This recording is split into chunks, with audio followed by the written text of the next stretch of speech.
It is that you don't know this wonderful story, a tragic story, but it's very wonderful. I would say that this was a man who was truly good and truly following the call that God had asked of him. The model of Hussein, the model of social justice, the model of advocacy is something that we can find in all faiths, but there's a wonderful illustration in Islam. Hussein is never usually one of the major figures in these dialogues. Often you might have discussions, for instance, of Jesus or of the prophethood of Muhammad.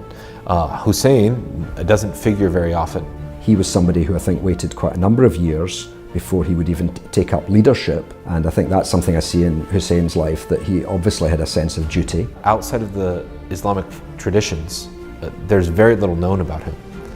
And here is a model of a spiritual leader, of a religious leader, of a political leader, who actually, I think, could speak much more broadly to the world. It would be nice to include Hussein in the sort of pantheon of religious greats that often people talk about: Moses, Jesus, Buddha, Mother Teresa, Martin Luther King, these names that people regularly know. You're dealing with a really tragic event that took place in real history, you know, a handful of people, and outnumbered by a vast army, and deprived of water, women and children.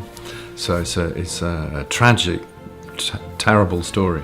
It seems to me that Hussein is a figure that one can identify with because he lived in such a key period in the formation of Islam, the early period of Islam. And what strikes me most of all is the emphasis, if you like, on what we'd call today social justice, this sort of sacrifice, the trying to better society. And that's what we need. He was killed because he was fighting for justice.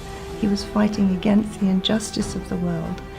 And I think you see that again and again in our world today.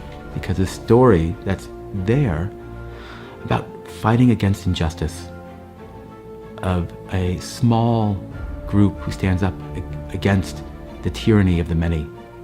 These stories echo throughout our religious traditions and give hope and light to all of us. The Battle of Karbala is a tragic moment in the early Islamic tradition. It's a marker of a split that was beginning to burgeon, that now went seemingly irreconcilably apart.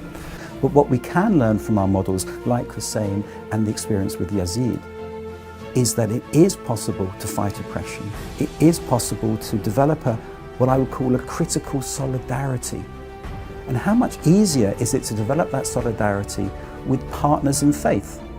I might not have the same faith as you, but I'm a partner on the same journey as you. And I respect your position, I respect your faith, I respect your claim to truth. All I ask is that you respect mine. And that's what we need to work towards. And that's why I think the model of Hussein is a very important model. In the story of Imam Hussein, in the story of Karbala, where it takes defeat and turns it into something else, turns it into hope. Because there is so much in that story that affects us in today's world, I think. It's speaking to us down the centuries and what is going on in the world today. There's so much in that story. He really is a model for all humankind, really.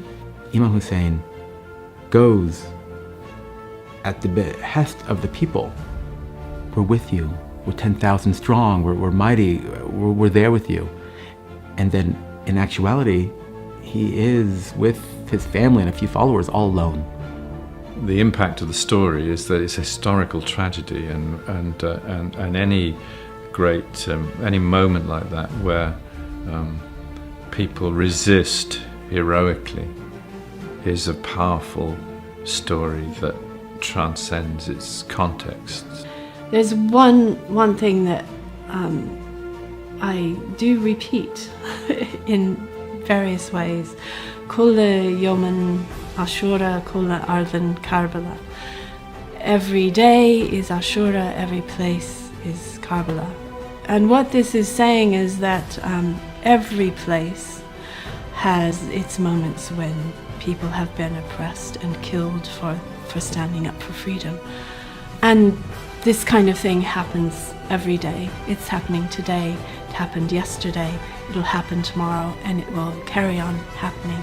fact that those in the Shia members, friends that I speak to say, and now when we look back during Muharram and Ashura, we say, we would have